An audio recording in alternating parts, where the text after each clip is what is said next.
بسم اللہ الرحمن الرحیم۔ السلام علیکم۔ آج 10 اگست بروز ہفتہ ہم بات کریں گے سپریم کورٹ آف پاکستان میں کل ایک اہم سماعت ہوئی تھی جس میں اٹارنی جنرل کو اور کابینہ ڈویژن کے سیکرٹری کابینہ کو طلب کیا گیا تھا۔ یہ کرمنل اوریجنل پٹیشن نمبر 1919/2024 ہے۔ بلال حق اور اس کے علاوہ ایک دوسری پٹیشن ہے جو 3/2024 ہے، جو کانسٹیٹیوشن پٹیشن تھی جس کے اوپر سپریم کورٹ نے فیصلہ دیا تھا۔ اس فیصلے پر عمل درآمد نہیں ہو رہا تھا اور اس کی بابت سپریم کورٹ آف پاکستان نے اب توہین عدالت کی کارروائی شروع کی ہے۔ یہ معاملہ اس وجہ سے اہم ہے کہ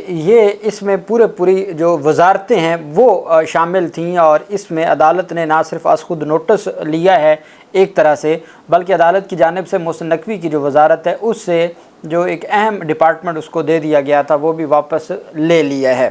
لیکن عدالت نے اس میں جو بڑے افسران ہیں سیکرٹری کابینہ کے اور اس لیول کے لوگ، ان کی عدالتی فیصلوں پر عمل درآمد نہ کرنے کا جو معاملہ ہے اس کے اوپر بڑا سخت ایکشن لیا ہے۔ اور میں سمجھتا ہوں کہ ایک پہلے تو نقطہ نظر یہ سامنے آتا ہے کہ جسٹس منصور علی شاہ صاحب یا منیب اختر صاحب یا اطہر من اللہ صاحب یا عائشہ ملک صاحبہ کہ یہ جو 8 ججز ہیں یہ مخصوص نشستوں سے متعلق جو فیصلہ ہے اس کے اوپر بڑا سخت ایکشن لیں گے اور ہر صورت مخصوص نشستوں کے معاملے پر عمل درآمد کرنا ہوگا۔ لیکن دوسری طرف ہم دیکھتے ہیں کہ یہ پچھلے مہینوں کا فیصلہ ہے، قاضی فیاض عیسیٰ صاحب نے اس کے اوپر یہ سخت ایکشن لیا ہے اور عدالت کی جانب سے جو طاقتور افسران ہیں ان کے بارے میں آرڈر میں انٹرم آرڈر میں لکھ دیا ہے کہ ان کا کیا کردار ہے اور وہ کس طرح سے اقربا پروری کر رہے ہیں اور کس طریقے سے عدالتی فیصلے کو غیر مؤثر کرنے کی کوشش کر رہے ہیں۔ عدالت کی جانب سے کہا گیا کہ جی ایک ویلفیئر مینجمنٹ بورڈ کی جانب سے جو چیئرپرسن ہیں رائنا سعید خان، اس نے ایک پٹیشن دائر کی 3/2024 اور اس سے متعلق جس میں منال گروپ آف کمپنیز کے خلاف جو منال ہوٹل ہے اس کے خلاف ایک پٹیشن دائر کی، جس کی بابت عدالت نے 11 جون 2024 کو فیصلہ جاری کیا۔ جون 2024 کا جو سپریم کورٹ کا فیصلہ ہے بیسیکلی یہ اس پر عمل درآمد نہ کرنے کا کیس ہے، جس کے بنیاد پہ عدالت نے سخت ایکشن لیا۔ عدالت کہتی ہے کہ رائنا سعید نے ایک پٹیشن فائل کی، اس پٹیشن کا نمبر 3/2024 تھی اور وہ اسلام آباد وائلڈ لائف مینجمنٹ بورڈ کی چیئرپرسن ہے۔ انہوں نے ایک درخواست دائر کی تھی، ریٹ پٹیشن، اور عدالت نے 11 جون 2024 کو فیصلہ دیا۔ اب اسی بابت کرمنل اوریجنل پٹیشن بلال حق کی جانب سے ایک پٹیشن دائر کی گئی 19/2024، جو کہ جنہوں نے کہا کہ جی جو کرمنل پٹیشن ہے اس میں یہ کہا گیا کہ آپ کا جو 11 جون کا فیصلہ ہے نا اس کو مسترد کر دیا گیا ہے اور 11 جون کے فیصلے کے برعکس حکومت نے اقدامات اٹھائے ہیں۔ 19/2024 کرمنل اوریجنل پٹیشن ہے کنٹیمپٹ آف کورٹ کی بلال حق کی، اور 20/2024 کنٹیمپٹ آف کورٹ پٹیشن ہے رائنا سعید اختر کی۔ عدالت کی جانب سے کہا گیا رائنا سعید خان، عدالت کہتی ہے کہ جو رائنا سعید خان نے عدالت کو بتایا کہ اس نے as a chairperson wildlife management board انہوں نے کانسٹیٹیوشن پٹیشن فائل کی اس عدالت کے سامنے، اور اس کو وہ پٹیشن دائر کرنے کی سزا دیتے ہوئے 19 جولائی 2024 کو ایک نوٹیفیکیشن کر کے عہدے سے ہٹا دیا جاتا ہے۔ وہ خاتون جو چیئرپرسن ہے وائلڈ لائف مینجمنٹ کی، اس نے پٹیشن دائر کی جس پر 11 جون کو سپریم کورٹ نے فیصلہ دیا، اور بجائے اس کے کہ سپریم کورٹ کے فیصلے پر عمل درآمد کیا جاتا بلکہ اس کو وہ 3/2024 جو ریٹ پٹیشن فائل ہوئی تھی منال گروپ کے خلاف اس کی سزا دیتے ہوئے اس کو عہدے سے ہٹا دیا گیا 19 جولائی 2024 کو۔ Issued by the ministry of climate change and environment coordination and this has been done without assigning any reason, اس میں کوئی وجہ نہیں بتائی گئی کہ کیوں ان کو عہدے سے ہٹایا جا رہا ہے۔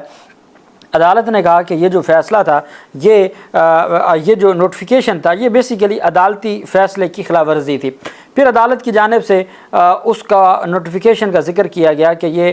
2 اگست 2024 کا notification transfer of the Islamabad wildlife management board from climate change and environment coordination division to the interior division, کہ جو کلائمیٹ چینج کے پاس وائلڈ لائف کا جو کلائمیٹ چینج ماحولیاتی منسٹری ہے اس سے محسن نقوی کی جو وزارت داخلہ ہے اس کے انڈر دے دیا گیا، اور اس میں بتایا گیا کہ جناب آپ اس کو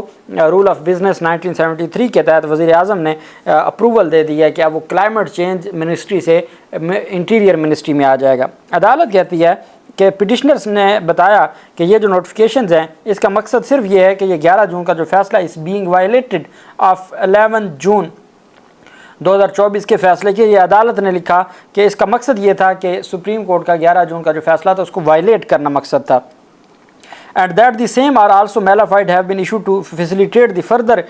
discretion and destruction of the protect Margala Hills National Park. اور وہ ساتھ انہوں نے کہا کہ یہ جو عدالت نے مارگلا ہلز پارک کو جو نیشنل پارک ہے اس کی حفاظت کے لیے جو اقدامات اٹھائے تو بدنیتی کی گئی، یہ میلافائڈ ہے، بدنیتی ہے. عدالت نے دو باتیں اس میں کہی ہیں، ایک کہ عدالتی فیصلے کی خلاف ورزی ہے، دوسرا بدنیتی پر مبنی انہوں نے آگے جو نوٹیفیکیشنز وغیرہ جاری کیے تاکہ عدالتی فیصلے کو ختم کیا جا سکے. پٹیشنر نے عدالت کے سامنے یہ تفسیر رکھی کہ جو انٹیریئر منسٹری ہے اس کا کوئی لینا دینا نہیں ہے وائلڈ لائف کے ساتھ، نہ اس کا کوئی معاملہ ہے اور نہ ہی ایسی کوئی چیز ہے. اس وجہ سے عدالت کہتی ہے کہ جی اس میں سب سے اہم بات یہ ہے کہ اٹارنی جنرل کو ہم نے بلایا اور ساتھ ہم نے بتایا، عدالت چیف جسٹس قاضی فیصل صاحب کہتے ہیں کہ جو Mister Luqman Ali Afzal is the real brother of Mister Kamran Ali Afzal. اب جو لقمان علی افضل ہے یہ منال کا مالک ہے اور جو کامران علی افضل ہے یہ سیکٹری ہے کابینہ ڈویژن کا. عدالت کہتی ہے دوسری ان کی بدنیت یہ نظر آتی ہے کہ یہ تو انہوں نے ان کا جو اپنے مفادات تھے اور اپنے مفادات کو انہوں نے محفوظ کرتے ہوئے یہ سارا کچھ کیا. In view of very serious allegations leveled against senior most bureaucrats, this court considered it appropriate to first ascertain the veracity of the said notification. کہ پہلے عدالت نے کہا کہ چونکہ بہت سخت الزامات لگ چکے ہیں تو عدالت نے کہا سب سے پہلے تو ہم دیکھ لیں کہ کیا یہ جو نوٹیفیکیشن ہے وہ درست ہے یا نہیں ہے، اور پھر ہم یہ دیکھیں کہ کیا یہ اپنے بھائی کو نوازنے کے لیے میلافائڈ بدنیتی سے کیا گیا ہے. عدالت کہتی ہے کہ ہم نے اٹارنی جنرل کو بھی طلب کر لیا، وہی ریکوائرڈ، اور ہم نے اس کو بھی بلا لیا، منال کے مالک کو بھی، اور ساتھ ہم نے اس کو بلا لیا جو کابینہ سیکرٹری ہے. وہ inquired from Mister Kamran Ali Afzal if he is the brother of Mister Luqman Ali Afzal. ہم نے سوال پوچھا کہ کیا وہ جو منال کا مالک ہے، ہم نے کابینہ کے سیکرٹری سے پوچھا کہ وہ آپ کا بھائی ہے، انہوں نے کہا ہاں جی بالکل وہ میرے بھائی ہیں. He was then asked whether the requisite cabinet approval was sought before issuing the said order. کہ پھر ہم نے ان سے پوچھا بھی یہ جو آپ نے نوٹیفیکیشن جاری کروایا ہے تو کیا اس کے لیے آپ نے کوئی ریکوائرمنٹ جو لیگل ہوتی ہیں وہ پوری کی ہیں. انہوں نے کہا جی میرا اس میں کوئی لینا دینا نہیں ہے، مجھے کہا گیا وزیر اعظم کی جانب سے کہ آپ یہ نوٹیفیکیشن تیار کریں، میں نے تیار کر دیا، سگنیچرز کیے ہیں وزیر اعظم نے، میرا اس سے کوئی لینا دینا نہیں ہے. عدالت کہتی ہے کہ دیکھیں وزیر اعظم کی ذمہ داری ہوتی ہے کہ وہ بیوروکریٹس کی ذمہ داری ہوتی ہے کہ وہ وزیر اعظم کو اچھے طریقے سے ان کا جو ان کی تربیت کریں یا ان کی اصلاح کریں یا ان کو گائیڈ کریں یا ان کو ایڈوائز دیں. یہ سارا کچھ بیوروکریسی کا کام ہوتا ہے. عدالت کی جانب سے کہا گیا کہ ہم نے جب سوال پوچھا کلائمیٹ چینج کے سیکرٹری سے کہ بھئی یہ سارا کچھ کیسے آپ سے آپ کی وزارت سے یہ جو وائلڈ لائف ہے یہ ادھر کیسے چلی گئی، تو وہ بتایا گیا جو وائلڈ لائف ہے ان کی جانب یہ جو معاملہ یہ اس طرف کیسے چلا گیا، تو وائلڈ لائف انٹیریئر منسٹری کو کیوں دے دی گئی، تو اس پر کہتے ہیں جی کہ خاموشی ہوگی. انہوں نے کہا جی ہمیں تو انوائرمنٹ والوں نے کہا ہمیں تو پتہ ہی نہیں ہے، ہم سے تو کوئی مشاورت ہی نہیں کی گئی، اس وجہ سے ہمارا اس میں کوئی لینا دینا نہیں ہے. عدالت کہتی ہے بڑی حیرانگی کی بات ہے کہ یہ سارا معاملہ وزیر اعظم کے نوٹس میں بھی تھا، سپریم کورٹ کا آرڈر بھی تھا، لیکن یہ سارا کچھ کیسے کیا گیا. ساتھ عدالت نے کہا کہ جو پٹیشنرز تھے انہوں نے ایک اور فوٹوگراف بھی عدالت میں دیا ہے بینرز کا. کون سے بینر؟ کہ جی یہ جو سپریم کورٹ کے سامنے اور پارلیمنٹ ہاؤس اور یہ سارے بینر لگے ہوئے ہیں کہ سی ڈی اے سے مل کر ایک اور جو کانسٹیٹیوشن ایونیو میں بھی لگا ہوا ہے اور ساتھ باقی کہ پائن سٹی کے نام سے ایک کوئی ہاؤسنگ سوسائٹی ہے وہ مارگلا ہلز 3 ڈرائیو 2024 کہ مارگلا ہلز پر اب کوئی ہاؤسنگ سوسائٹی بننے جا رہی ہے اور اس کے بینرز لگے ہوئے ہیں جس میں لکھا ہوا ہے کہ یہ سی ڈی اے کے کوارڈینیشن سے. عدالت کہتی ہے کہ جب وہ تصویریں ہمارے سامنے رکھیں کہ حضور والا آپ تو نیشنل پارک اور مارگلا جو پہاڑی ہیں آپ ان کو بچانا چاہتے ہیں اور آپ نے منال وہاں سے ہٹانے کا حکم دیا ہے تو یہاں تو ہاؤسنگ سوسائٹی بننے جا رہی ہے. عدالت کہتی ہے therefore notice is issued to the C D A. اب یہ کنٹیمپٹ پٹیشن میں یہ از خود کارروائی ہے جس کے بارے میں یہ کہا گیا تھا کہ از خود کارروائی 3 رکنی کمیٹی کرے گی، لیکن ایک توہین عدالت کے کیس میں یہ فیصلہ کیا کہ جی ان کو نوٹس جاری کیا جاتا ہے چیئرمین کو and C D S directed to make complete disclosure of the set banners and Pine City and whether it is an approved project or is in pipeline, who is its owner and if any other project are being contemplate the national park with or without the approval of the CDA کہ جی سی D اے میں بتائے یہ کون ہے، اس کا مالک کون، اور کیا اس کی جو ہو چکی ہے اس کی ویریفیکیشن یا اس کی اپروول ہو چکی ہے یا نہیں ہو چکی. With regard to the contempt petitions we are also concerned with the comprehension of the secretary cabinet division of the rules of business which is required to strictly apply. عدالت کہتی ہے توہین عدالت میں ہم یہ بھی دیکھ رہے ہیں کہ جو کابینہ کا سیکرٹری ہے کیا اس نے رولز آف بزنس کے اوپر عمل درآمد کی، ہم سمجھ رہے ہیں کہ اس نے نہیں کیا. His reliance on Rule 3.3 and ignoring the established practice of seeking prior approval of the federal cabinet coupled with the facts that he acted in a matter involving his own brother prima facie suggest nepotism and pursuing an agenda and one which is against the interest of citizens of Pakistan and further generations to the extent of its degrades. عدالت کہتی ہے کہ جی national park کو تباہ کرنے کے لیے ہمیں یہ لگتا ہے کہ جو ذمہ داری بنتی تھی سیکرٹری کابینہ کی انہوں نے وہ نہیں نبھائی، اور انہوں نے نیپوٹزم، اقربا پروری اور بدنیتی کے ساتھ اپنے بھائی کو نوازنے کے لیے یہ سارا کچھ کیا. Mister Luqman Ali Afzal and earlier manage to procure a lease agreement dated 30 ستمبر 2019 کہ جو لقمان علی افضل ہے منال کا مالک ہے، اس نے سب سے پہلے 30 ستمبر 2019 کو ایک لیز حاصل کی، اور یہ اس حوالے سے منال ریسٹورنٹ کے حوالے سے نان اینٹی، اور اس میں پھر جو ہے نا وہ directorate quartermaster general branch general headquarter جو DHQ کے کسی افسر سے